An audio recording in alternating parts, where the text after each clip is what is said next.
దేవుని యొక్క ఆశీర్వాదం ఇస్సాకు ద్వారాగా మరి బిడ్డలకు అనుగ్రహించబడినటువంటి వాగ్దానం గురించి ప్రస్తావించబడింది. ఎవరు ఆశీర్వాదానికి పాత్రలో దేవుడు వారిని ఆశీర్వదిస్తారు. దేవుడి నామానికి మహిమ కలుగును గాక. చూడండి, ప్రభునందు ప్రియ దేవుని బిడ్డలారా, గత అధ్యాయాల్లో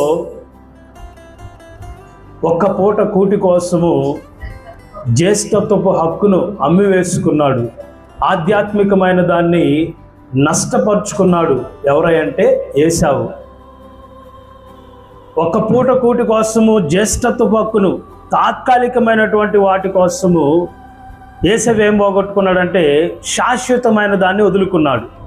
చిన్న చిన్న అల్పమైనటువంటి వాటి కోసము ఆత్మ సంబంధమైన ఆశీర్వాదాలు, వరాలు పోగొట్టుకునే వారు నేడు దినాలు లేకపోలేదు. ఇక్కడ when we see the life of Esau, మరి ఏశావు జీవితంలో గనక మనం పరిశీలన చేసినట్లయితే మనం తీసుకున్న చిన్న చిన్న నిర్ణయాలు మన జీవితాన్ని ప్రభావితం చేస్తాయి అనడంలో ఏమాత్రము ఆశ్చర్యపడవలసిన అవసరం లేదు.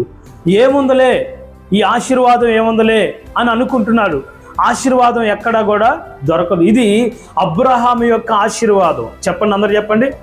ఎవరైతే జ్యేష్ఠత్వపు హక్కుదారుడిగా ఉంటాడో ఆత్మ సంబంధమైనటువంటి ఆశీర్వాదాలకు కూడా అర్హత పొందినవాడుగా కనబడుతుంటారు. చూడండి, చిన్నవాడైన యాకోబు ఏం చేశాడంటే శ్రేష్టమైనటువంటి విలువైనటువంటి వాటిని సంపాదించుకున్నాడు. లేదు, ఇక్కడ యాకోబు జీవితంలో ఇదిగో తాత్కాలికమైనటువంటి జ్యేష్ఠత్వపు హక్కు, at the same time spiritual blessings కూడా అందులో ఇమిడి ఉన్నాయి. ఆత్మ సంబంధమైనటువంటి ఆశీర్వాదాలు కూడా అందులో ఇమిడి ఉన్నాయి. ఈ ఆదికాండము 25వ అధ్యాయము మరి 27వ అధ్యాయంలో మనం గమనించినట్లయితే ఒకటి వదులుకున్నాడు. ఆధ్యాత్మికమైనటువంటి ఆశీర్వాదము ఏంటంటే జ్యేష్ఠత్వపు హక్కు అమ్మివేసుకున్నాడు. ఏంటట, దేని కొరకు అంటే తాత్కాలికమైనటువంటి ఒకరోజు కూటి కోసము ఏశావు ఏం చేశాడో తెలుసా? ఒకరోజు కూటి కోసం ఏం చేశాడండి చెప్పండి?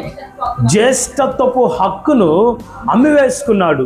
అది ఏం చేసిందంటే ఆత్మీయ ఆశీర్వాదాన్ని కూడా పొందకుండా చేసింది. ఇలా వాస్తవానికి యాకోబు మోసగాడుగా కనబడుతున్నాడు, కానీ వాస్తవానికి దేవుని యొక్క ఆత్మ సంబంధమైనటువంటి వాటిని సంపాదించుకున్నటువంటి వ్యక్తి. చెప్పండి, అందరు చెప్పండి. ఆత్మ సంబంధమైనటువంటి విషయాలు కొరకు ఆసక్తి కలిగిన వ్యక్తి కాబట్టి దేవుడు ఏశావుకు రావాల్సినటువంటి ఆ ఆశీర్వాదము ఎవరికి ఇచ్చేశాడు? యాకోబుకి ఇచ్చేసాడు.